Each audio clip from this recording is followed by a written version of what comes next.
But I mean, obviously people know you from racing, and obviously the Super is the other side of the camera. They know you for the Super. But, you know, the goal today is obviously tell people a little bit about who you are, what you do, and why you do what you do. Sure. Right? So, let's go right back to the start. You born and raised in Okie? Yeah, I was born in a little town in eastern Oklahoma, Shawnee. I didn't live there. We were living in Stroud at the time. My granddad owned a restaurant there. My dad worked in the oil field. My mom was a waitress at his restaurant and my grandfather's restaurant. And we lived there till I was about 12. And my dad got transferred in the oil field. And we ended up in a little town in southern Oklahoma called Velma, Elma. Mm-hmm. Very small town, population 300 or 400 people. You know, it's one of those schools that encompasses many little other communities, and we all go to the same school. I don't know how big my graduating class, 20, 30, 40 people maybe. I can't remember. Graduated high school in 2003, but my ticket that punched me out of there is I was good at golf. Yeah. We won back-to-back state titles my junior and senior year, and I made All-State and got a full ride to play golf, and got me to the town of Seminole, and that's where I started really getting into cars. When I was a senior in high school, my dad told me kind of an incentive. He's like, we didn't make a lot of money. I actually grew up in a trailer house, and he's like, if you can get a full ride in golf, I'll buy you any car within reason. Well, yeah, it was in 2002, so the Fast and Furious had just came out. Yeah. So obviously I was attracted to imports, you know, big exhaust tips and underbody lights. So we went on the hunt. My parents found a pearl yellow 95 3000 GT non-turbo in Sherman, Denison, Texas. And they bought it for me. And I think it was like $7,500. And boy, let me tell you what, I thought it was the fastest car on the planet. And I had a couple of buddies in high school that had like, you know, LS1 Camaros at the time. Of course, I was talking smack and I would just get rolled up. I mean, those guys would kick my butt. But it really introduced me to motorsports, and that was the car that took me on to college. And that's where I met a lot of buddies that I still have contact with today through that car. Mm-hmm. And I got in a lot of trouble in that car in college. That was, you know, you live, you learn kind of deal. But yeah, that's what really kind of got me into cars. Was during my college years, I did a lot of street racing, you know, a lot of street racing. Yeah. And then after my sophomore year of college, I was pretty good in college, and I actually decided I was going to try to do this as a living. And I moved to Florida and went to work for a Greg Norman golf course down there and was given lessons playing mini tour golf. Yeah. And then my first real paycheck, I found the Twinkie to my 95 Pearl Yellow 3000 GT, but it was the Pearl Yellow VR4, which for those that don't know is the twin turbo all-wheel drive model.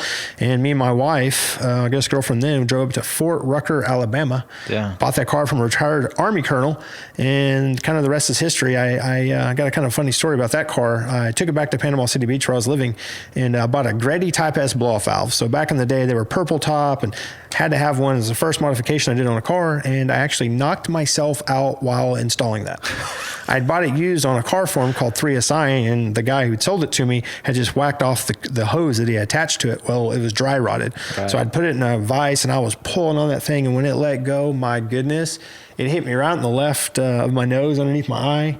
And next thing I knew, I woke up and I was severely sunburned, and I actually had a little hole in my nose.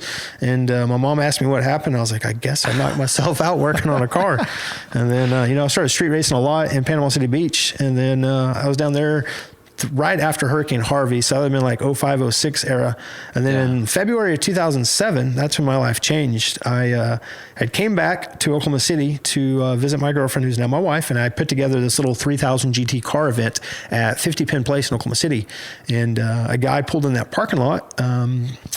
It depends on what side of the story you want to go to. We'll just go with the police report said that the guy had a stress-induced seizure and ran me, my wife, and another one over. Jeez. And I had to have reconstructive right leg and knee surgery. My wife had to have reconstructive ankle surgery, broke her left arm, her left femur.